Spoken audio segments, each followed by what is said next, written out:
Coucou tout le monde, bienvenue sur ma chaîne. Aujourd'hui, nous allons préparer une recette d'haricots blancs, mais c'est les haricots coco, comme vous le voyez, des petits haricots blancs, pas ceux qu'on a l'habitude de consommer. Ils ont vraiment un goût exceptionnel, c'est vraiment trop bon. Ça vaut le coup d'essayer. Pour moi, je les ai achetés par rapport au confinement, je trouvais plus d'haricots blancs et croyez-moi, je les ai essayés à plusieurs reprises, c'est vraiment top.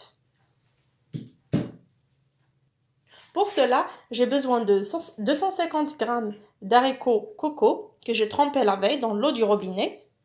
J'ai laissé couler jusqu'à ce que ça double de volume d'eau et j'ai laissé tremper toute la nuit. Là, je viens de les égoutter. Pour cette quantité, j'aurai pour 3 à 4 belles assiettes. J'aurai besoin de 2 oignons moyens que j'ai coupés en deux, que j'ai émincés comme vous le voyez. C'est important de couper grossièrement les oignons pour qu'ils apparaissent dans la recette. C'est ce qui donne le charme à la recette. Comme épices, j'aurai besoin d'une cuillère à café de sel, une demi-cuillère à café toute petite de poivre blanc qu'on peut remplacer par le poivre noir, une bonne cuillère à café de paprika doux, vous pouvez utiliser du paprika piquant, et une cuillère à café de mélange d'épices, ras el hanout, qu'on peut trouver dans toutes les surfaces sous le nom de épices tagine, épices couscous, mélange d'épices. C'est vraiment un mélange oriental très bon. J'aurai besoin d'un peu d'huile pour mijoter et j'aurai besoin d'environ 150 ml de sauce tomate ou de tomates cuisinées, de tomates cuites qu'on achète dans le commerce ou que vous faites vous-même à la maison. Vous trouverez aussi sur ma chaîne la recette de sauce tomate que vous pouvez également remplacer par une bonne cuillère à soupe de concentré de tomate et une petite tomate râpée. Il faut vraiment qu'il y ait de la tomate fraîche, ça donne un très bon goût. S'il n'y a pas, c'est pas grave. On aura besoin d'un peu de persil et coriandre haché et de 2 gousses d'ail, pardon. Pour ma part, je fais mixer la coriandre, le persil et l'ail ensemble et je conserve dans des bocaux avec un peu de sel et de l'huile. Donc je prendrai directement une petite cuillère à café. C'est vraiment l'équivalent de 2 gousses d'ail, d'un peu de persil et de coriandre. Comme vous le constatez, il n'y a pas de viande, c'est fait exprès, c'est une recette express, elle est trop bonne et elle ne nécessite pas grand chose, surtout elle ne nécessite pas de la viande. Il faut juste bien faire un bon démarrage pour votre marmite, après ça donnera un très bon résultat. C'est parti. Dans un faitout ou marmite ou cocotte minute, comme vous voulez. Moi je vais faire dans cette marmite là. Je mets environ 2 cuillères à soupe d'huile végétale. Hop, comme vous voyez. J'ajoute mes oignons.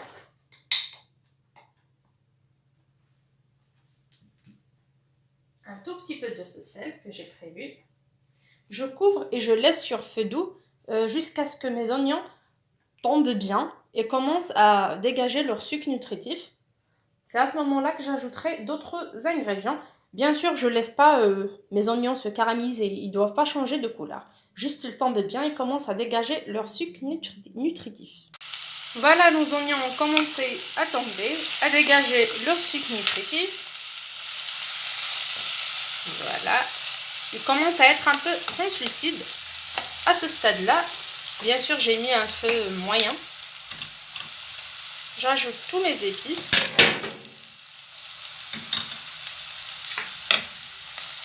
Je mélange un peu afin que mes oignons se colorisent un peu, surtout avec le paprika. C'est vraiment trop bon, croyez-moi. C'est sans viande, mais c'est vraiment d'un goût exceptionnel. Déjà le goût particulier de ce genre d'haricots et de l'importante quantité d'oignons qu'on avait mis, c'est vraiment top. Là, je vais ramener l'ail. Voilà, une petite cuillère à café de mélange ail, persil, coriandre. Je mélange également. Croyez-moi, c'est pas parce que je suis une fainéante que je fais cette recette, cette astuce de fines herbes, de persil, coriandre et d'ail, et que je conserve dans le frigo à l'huile. C'est tout simplement parce que le fait de les laisser comme ça au frigo s'imprégner des jours et des jours, parfois même des mois, ça donne un très bon goût. C'est par rapport à ça. J'ai essayé une première fois, c'était économique pour moi, c'était plus rapide et tout. Par rapport à mon travail, c'était plus rapide de trouver des trucs prêts dans le frigo à utiliser directement. Et avec le temps, j'ai découvert le goût exceptionnel de cette préparation, ce qui m'a encouragée à la faire à chaque fois. À chaque fois que je suis en rupture, j'en fais une quantité au moins 2-3 bocaux.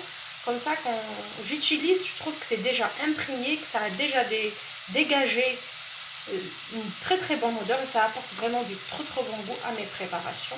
N'hésitez pas à l'essayer, elle est vraiment top. Comme vous le voyez, ça commence à devenir sec. Tout est mijoté, c'est vraiment trop trop bon. Déjà comme ça donne envie. J'ajoute ma sauce tomate, mes tomates cuisinées, mon coulis de tomates, appelez-le comme vous voulez.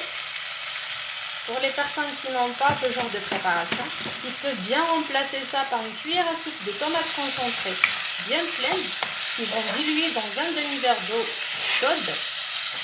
Et ça donne vraiment la même chose, juste que ça c'est puissant. Voilà. Là, je vais remplir ce verre avec de l'eau bouillante. Juste ce verre de 200 ml d'eau bouillante et je reviens. Voilà, ça mijote bien. J'ajoute mon verre d'eau. Je mélange bien. Je laisse bouillir, puis j'ajoute mes haricots. Voilà. On peut bien ajouter une feuille de laurier pour les personnes qui aiment le laurier. C'est pas méchant, ça apporte du bon goût. Vous pouvez aussi ajouter des petits légumes, comme des petites carottes, des petits dés de carottes, des petits dés de pommes de terre. Pour ma part, je la préfère ainsi. Comme mon eau était chaude, ça commence directement à bouillir. Je ramène mes haricots coco, mes petits haricots tout mignons. Je mets dans ma marmite.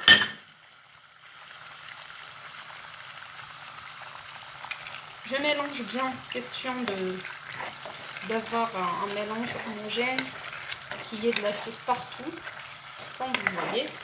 Quand ça sera cuit, ça sera presque comme ça, une bonne sauce épaisse, pas beaucoup de sauce, des traces d'oignons et des petits haricots coco tout mignons, fondants, bien cuits. Je laisse mijoter comme ça sur feu doux une petite minute avant de mouiller, avant de procéder au mouillement. Je vais quand même mouiller minimum à 2 cm de hauteur et je laisse cuire sur feu doux. Bien sûr, de temps à autre, je vérifie la cuisson parce que ça dépend des marques, ça dépend de la qualité des haricots. Parfois ça cuit trop vite, parfois ça cuit moins vite. Du coup, je vérifie de temps en temps et si ça manque d'eau, j'ajoute, mais j'ajoute pas trop. À chaque fois, j'ajoute un petit verre, un verre de 150 à 200 ml d'eau qui doit être vraiment bouillante. Voilà, ça commence à bouillir. Déjà comme ça donne vraiment envie, c'est trop bon, croyez-moi, c'est trop bon. Et ça nous convient parfaitement avec ce confinement, surtout avec les enfants et tout.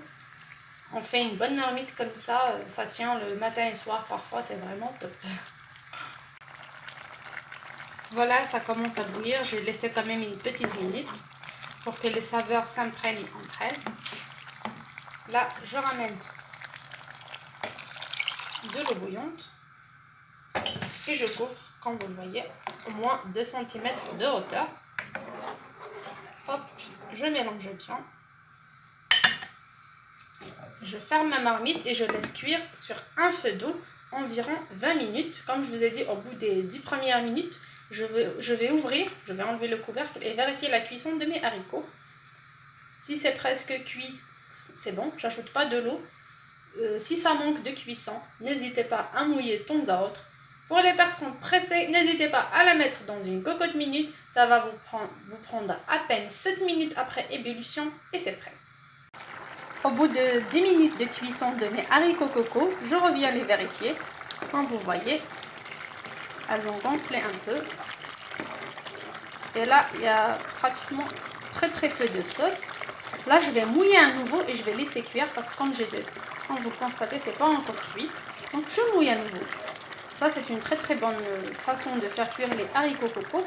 Pour les personnes qui veulent remplir leur marmite ou leur faitout d'eau, ça donne pas vraiment le même goût à la fin. Ils vont mieux cuire à feu doux. Mouiller légèrement. Et puis quand ça absorbe, on mouille à nouveau.